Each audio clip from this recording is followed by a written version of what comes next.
શું તમે જાણો છો કે સેક્સ વખતે મોટાભાગના લોકો એક એવી ભૂલ કરે છે જેનાથી તેમની ઈચ્છા પૂર્ણ તો થતી નથી પણ સંતોષ પણ અધૂરો રહે છે.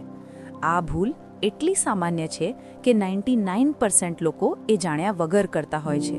અને મજાની વાત એ છે કે આ ભૂલ શારીરિક નથી પણ માનસિક છે. હા મિત્રો, સેક્સ માત્ર શારીરિક ક્રિયા નથી, એ બે માનસિક અને ભાવનાત્મક માનવીઓ વચ્ચેનું એક કનેક્શન છે. પણ જ્યારે લોકો એને માત્ર પરફોર્મન્સ માને છે ત્યાંથી જ ભૂલ શરૂ થાય છે. મિત્રો, ચેનલ પર નવા હોય તો સબસ્ક્રાઇબ કરવાનું જરાય ના ચૂકશો.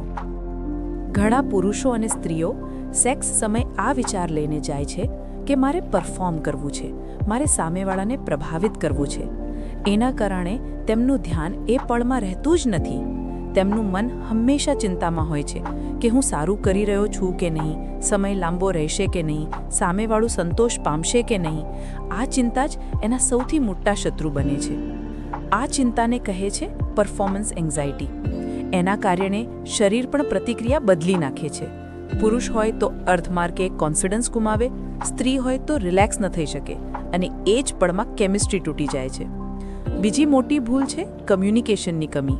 લોકો શરમ કે ડરથી ખુલ્લેઆમ બોલતા જ નથી કે તેમને શું ગમે છે, શું ન ગમે. સેક્સ સફળ થવા માટે ખુલ્લી વાતચીત અતિ જરૂરી છે. બે શરીર જોડે પહેલાં બે મન જોડાવા જરૂરી છે. ત્રીજી ભૂલ છે ઝડપ. ઘણા લોકો સેક્સને એક સ્પર્ધા માને છે કે જલ્દીથી જલ્દી ક્લાઇમેક્સ સુધી પહોંચવું, પણ હકીકતમાં સેક્સ એ એક જર્ની છે, ડેસ્ટિનેશન નહીં. જ્યારે તમે દરેક પળને અનુભવો છો, દરેક ટચનો અર્થ સમજો છો, ત્યારે જ તે સાચું કનેક્શન બનાવે છે. ચોથી ભૂલ છે ફોરપ્લેને અવગણવી. 99% લોકો આ સ્ટેજને છોડી દે છે, પણ આ એવી સ્ટેજ છે જે દ્વારા શરીર અને મગજ બંને તૈયાર થાય છે. ફોરપ્લે વિના સેક્સ એવું છે જેવું કે તમે ગાડી ચલાવો છો પણ એન્જિન ગરમ થયું જ નથી.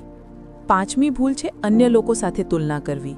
લોકો મૂવી કે સોશિયલ મીડિયામાં જુએ છે કે સેક્સ એવું હોવું જોઈએ કે આવું, અને પછી પોતાને અથવા પાર્ટનરને કમ્પેર કરે છે. પણ એ બધું ફેક હોય છે. લાઇટિંગ, એંગલ્સ અને એડિટિંગ.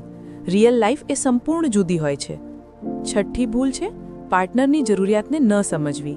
ઘણા લોકો માત્ર પોતાના સંતોષ પર ફોકસ કરે છે, પણ પાર્ટનર કઈ પળમાં છે, એ તૈયાર છે કે નહીં, એ સમજતા જ નથી. આ ભૂલ બંધ થાય ત્યારે જ સાચો સંબંધ બનાય છે. સાતમી ભૂલ છે મનમાં દબાણ રાખવું. ઘણા લોકો સેક્સને એક ટેસ્ટ માને છે કે મારે એને પ્રૂવ કરવું છે કે હું પુરુષ છું, કે હું પરફેક્ટ છું. પણ જ્યારે એવો દબાણ હોય ત્યારે મગજ આપણે શાંતિથી એ પળનો આનંદ લઈ ન શકે. સેક્સમાં સૌથી જરૂરી છે રિલેક્સ રહેવું અને પ્રેઝન્ટ પળમાં જીવવું. આઠમી ભૂલ છે હેલ્થને અવગણવી. સેક્સ સફળ થવા માટે શારીરિક તંદુરસ્તી મહત્વપૂર્ણ છે.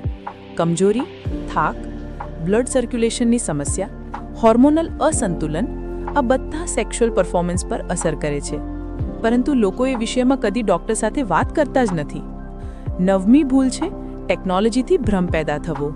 પોર્ન અથવા અતિશય વિઝ્યુઅલ કોન્ટેન્ટ જોતા લોકો માને છે કે સેક્સ એવું જ હોવું જોઈએ.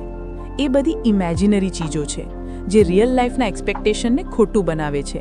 એના કારણે અસલી સંબંધમાં સંતોષ ઘટે છે. અને 10મી ભૂલ છે પાર્ટનરને માત્ર શારીરિક રૂપથી જ જોવું. જ્યારે તમે સામેવાળાને એક હૃદય અને મનવાળા માનવી તરીકે જોવા લાગો છો ત્યારે જ સાચો ઇન્ટિમેસી બને છે, નહીં તો એ માત્ર એક કામ બની જાય છે. તો હા, આ જ છે એ 99% લોકોની ભૂલ. એ શારીરિક નથી, માનસિક છે.